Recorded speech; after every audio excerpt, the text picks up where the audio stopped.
Shri KPS ಕಬ್ಬೂರ ಶಾಲೆಯ ಸಚೇತನಕ್ಕೆ ತಮಗೆಲ್ಲರಿಗೂ ಆತ್ಮೀಯ ಸ್ವಾಗತ. ಇಂದು ನಮ್ಮ 5ನೇ ತರಗತಿಯ ಪುಟಾಣಿಗಳು ಒಂದು ಆಸಕ್ತಿದಾಯಕ ವಿಷಯದೊಂದಿಗೆ ನಿಮ್ಮ ಮುಂದೆ ಬಂದಿದ್ದಾರೆ. ನಗರ ಮತ್ತು ಗ್ರಾಮ ಈ ಎರಡರಲ್ಲಿ ಯಾವ ಜೀವನ ಚಂದ ಎಂಬ ವಿಷಯದ ಕುರಿತು ವಾದ. ತಂತ್ರಜ್ಞಾನದ ನಾಗಾಲೋಟದ ನಗರವೋ ಅಥವಾ ಪ್ರಕೃತಿಯ ಮಡಿಲಿನಲ್ಲಿರುವ ಗ್ರಾಮವೋ? ಬನ್ನಿ ನಮ್ಮ 5ನೇ ತರಗತಿಯ ವಿದ್ಯಾರ್ಥಿಗಳ ಈ ಸಂವಾದವನ್ನು ಆನಂದಿಸಿ. ನಮಸ್ಕಾರ back watch. Welcome everyone to the Sachetana program at PM Shri KPS Kabbur School. Today, our 5th grade students invite to join an engaging and thoughtful dialogue.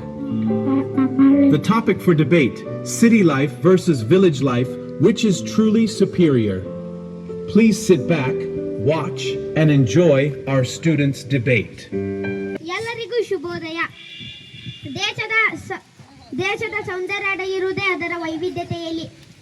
ಇಂದಿನ ಪ್ರಾರ್ಥನಾ ಸಮಯದಲ್ಲಿ 5ನೇ ತರಗತಿಯ ಗೆಳೆಯರು ಸಹೋದರಿಯರು ಸಚೇತನ ಕಾರ್ಯಕ್ರಮದಲ್ಲಿ ನಗರ ಮತ್ತು ಗ್ರಾಮ ಯಾವುದರಲ್ಲಿ ಜೀವನ ಚಂದ ಎಂಬ ವಿಷಯದ ಮೇಲೆ ಒಂದು ಸಣ್ಣ ಸಂವಾದ ನಡೆಸಲಿದ್ದಾರೆ. ಇವರು ನಗರದವರು, ಇವರು ಹಳ್ಳಿಯವರು. ನೋಡ್ರಿಪ್ಪ, ನಮ್ಮ ಹಳ್ಳಿ ನಮ್ಗ ಚಂದ. ಸುತ್ತಲೂ ಹಸಿರು, ತಂಪಾದ ಗಾಳಿ, ಕುಡಿಯಲು ಶುದ್ಧವಾದ ನೀರು. ಹಳ್ಳಿ ಜೀವನ ಬಹಳ ಸುಂದರ. ಈ ಕಡೆ ನೋಡು. ನಮ್ಮ ನಗರದಲ್ಲಿ ನೋಡಿ, ಅಗಲವಾದ ರಸ್ತೆಗಳು, ದೊಡ್ಡ ದೊಡ್ಡ ಆಸ್ಪತ್ರೆಗಳು ಮತ್ತು ಉತ್ತಮ ಕಲಿಕೆಗೆ ಶಾಲೆಗಳು ಮತ್ತು ಮನೋರಂಜನೆಗೆ ಪಾರ್ಕ್ಗಳಿವೆ. ನಗರದ ಜೀವನ ಆಧುನಿಕವಾಗಿದೆ.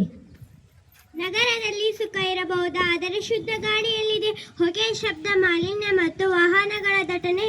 ನಮ್ಮ ಹಳ್ಳಿಯಲ್ಲಿ ಕಷ್ಟಪಟ್ಟು ದುಡಿದರೂ ಪ್ರಶಾಂತವಾದ ನಿದ್ದೆ ಮತ್ತು ಆರೋಗ್ಯಕರ ವಾತಾವರಣ ಸಿಗುತ್ತದೆ. ಹೌದು ಹರ್ಷಿತಾ, ಆದರೆ ನಗರದಲ್ಲಿದ್ದರೆ ತಂತ್ರಜ್ಞಾನ ಸೌಲಭ್ಯ ಬೇಗ ಸಿಗುತ್ತದೆ, ಸಾರಿಗೆ ಸೌಕರ್ಯ ಚೆನ್ನಾಗಿದೆ, ಜಗತ್ತಿನ ಯಾವುದೇ ಮೂಲೆಗಾದರೂ ಬೇಗ ತಲುಪಬಹುದು, ಉದ್ಯೋಗಾವಕಾಶಗಳು ಹೆಚ್ಚು.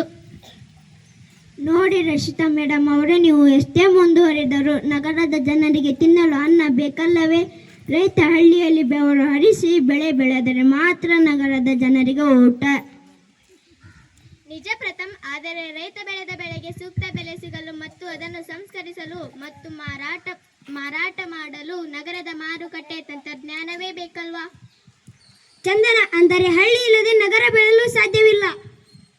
ಹೌದು ಸಿದ್ಧಾರ್ಥ, ಹಾಗೆ ನಗರದ ತಂತ್ರಜ್ಞಾನವಿಲ್ಲದೆ ಹಳ್ಳಿಯ ಅಭಿವೃದ್ಧಿಯು ಅಪೂರ್ಣ.